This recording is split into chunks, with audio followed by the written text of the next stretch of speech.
Hello అండి అందరికీ. మీ అందరికీ ఈరోజు నేను కాకరకాయతో ఆవకాయ చేసి అయితే చూపిస్తాను.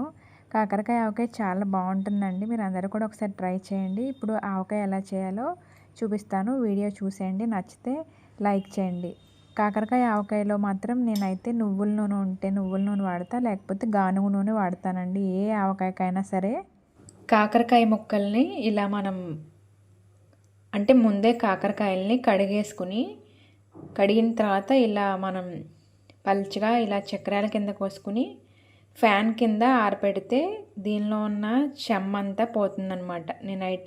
నేనైతే నైటే ఇది కట్ చేసేసి ఫ్యాన్ కింద అయితే పెట్టాను. చెమ్మ లేకుండా చూసుకుంటే సరిపోతుంది. కాకరకాయలో చెమ్మ ఉంటే మళ్ళీ పచ్చడి పాడైపోతుంది కదా, అందుకే మొత్తం ఇలా చెమ్మ లేకుండా అయితే ఫ్యాన్ కింద అయితే ఉంచితే సరిపోతుంది కాకరకాయలని. ఇప్పుడు మనం వీటిని ఫ్రై చేసుకోవాలి.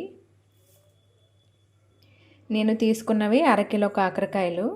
అరకిలో కాకరకాయలకి చింతపండు ఇది సరిపోతుందన్నమాట. ఈ చింతపండుని వేడి నీళ్ళు వేసి నానబెట్టుకుని మిక్సీ అయితే పట్టాలి. ఇప్పుడు ఇందులో కొంచెం వేడి నీళ్ళు వేసుకుంటే చింతపండు మిక్సీ పట్టడానికి ఈజీగా ఉంటుంది. మనం అరకిలో కాకరకాయలు తీసుకుంటే 50 గ్రాములకి తక్కువ అన్నమాట చింతపండు. చూడండి, ఇంత చింతపండు సరిపోతుంది. ఇందులో అయితే వేడి నీళ్ళు కొంచెం యాడ్ చేస్తున్నాను.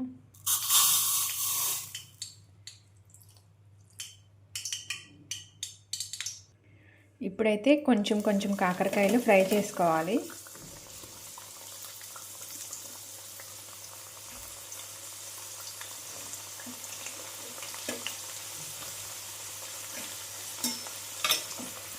అన్నీ ఒకేసారి కాకుండా కొంచెం కొంచెం వేసుకోవాలి.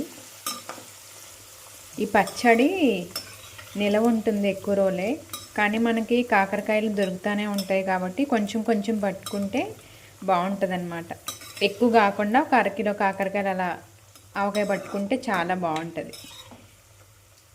టేస్ట్ విషయానికి వస్తే ఇది అసలు కాకరకాయ పచ్చడా అనేసి అనుకుంటారు అనమాట. ఎవరికైనా పెడితే కనుక చాలా బాగుంటుంది టేస్ట్ అయితే. నేను ఇది సెకండ్ టైం పెట్టడం, ఫస్ట్ టైం పెట్టాను, చాలా బాగుంది.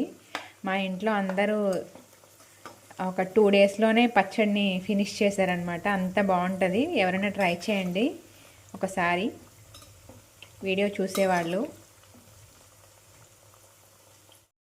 మనం కాకరకాయ ముక్కల్ని మరీ బాగా ఫ్రై చేయకుండా ఇలా అయితే సరిపోతుంది. కొంచెం కలర్ వచ్చేంత వరకు ఇలా అయితే ఫ్రై చేసేసుకుని తీసేసుకోవాలి. చింతపండు మిక్సీ పట్టాలి పేస్ట్ కింద.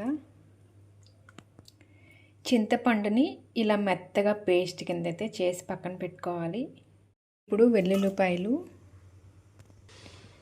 ఆవాలు, జీలకర్ర, ఎండుమిర్చి, కరివేపాకు,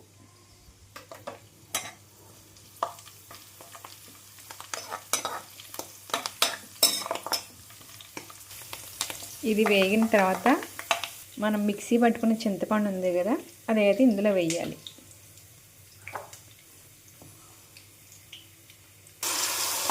చింతపండు వేసాం కదా, చింతపండు బాగా ఇందులో అయితే ఉడకబెట్టాలన్నమాట. ఇందులోనే కొంచెం బెల్లం, నచ్చితే బెల్లం వేస్తే టేస్ట్ బాగుంటుంది అన్నమాట. నచ్చిన వాళ్ళు అయితే స్కిప్ చేయొచ్చు. కొంచెం ఒక స్పూన్ బెల్లం కూడా వేస్తే, నేనైతే 1 స్పూన్ బెల్లం కూడా వేస్తున్నాను. అల్లం వెల్లుల్లి పేస్ట్ మర్చిపోయాను, అల్లం వెల్లుల్లి పేస్ట్ వేయాలి.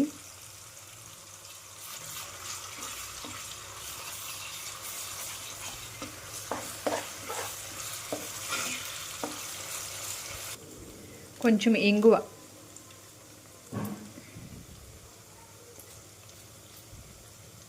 ఇంగువ వేయటం వలన పచ్చడి టేస్ట్ బాగుంటుంది అన్నమాట. అందుకే ఇంగువ కూడా వేస్తే పచ్చడి బాగుంటుంది. ఇలా ఉడికిన తర్వాత దీన్ని గ్యాస్ ఆఫ్ చేసేసి కొంచెం చల్లారనివ్వాలి.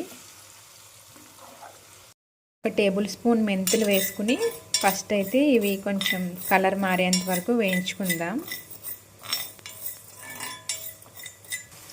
1/2 టేబుల్ స్పూన్ ఆవాలు, ఇవి మాడిపోకుండా చూసుకోవాలన్నమాట, సిమ్లో పెట్టుకుని వేయించుకోవాలి. జీలకర్ర 1 టేబుల్ స్పూన్, మిక్సీ పొడి పడదామన్నమాట. ఇది అయితే పౌడర్ కింద చేసుకోవాలి. పౌడర్ ఒక గిన్నెలో వేసుకుని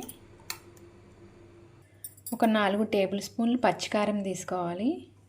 కారంలోకి ఇలా వెల్లుల్లిపాయలు,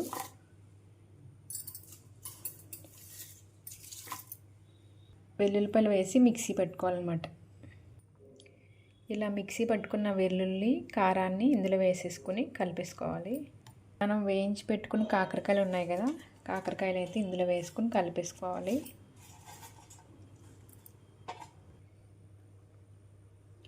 ఇది పక్కన పెట్టేసుకుందాం. కొంచెం చల్లారిన తర్వాత ఈ ముక్కలు వేసి మనం బాగా అయితే కలుపుకోవాలి.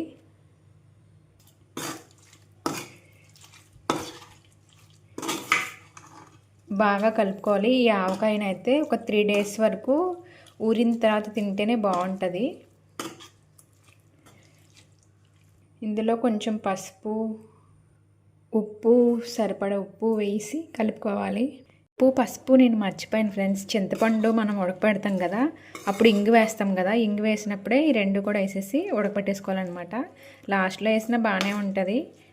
నేనైతే లాస్ట్లో వేసాను. అన్నీ కలిసిన తర్వాత ఉప్పు కారం సరిపోకపోతే వేసుకుని ఒక ఇలాంటి దాంట్లోకి తీసి పెట్టుకుని ఒక 3 డేస్ వరకు 3 రోజులు ఊరిన తర్వాత మనకి ఉప్పు కానీ ఏమైనా సరిపోకపోతే వేసుకోవచ్చండి. ఇలా 3 రోజులు ఊరిన తర్వాత తింటే పచ్చడి చాలా బాగుంటుంది. మీరందరూ కూడా ట్రై చేయండి. నచ్చితే లైక్ చేయండి. Thank you.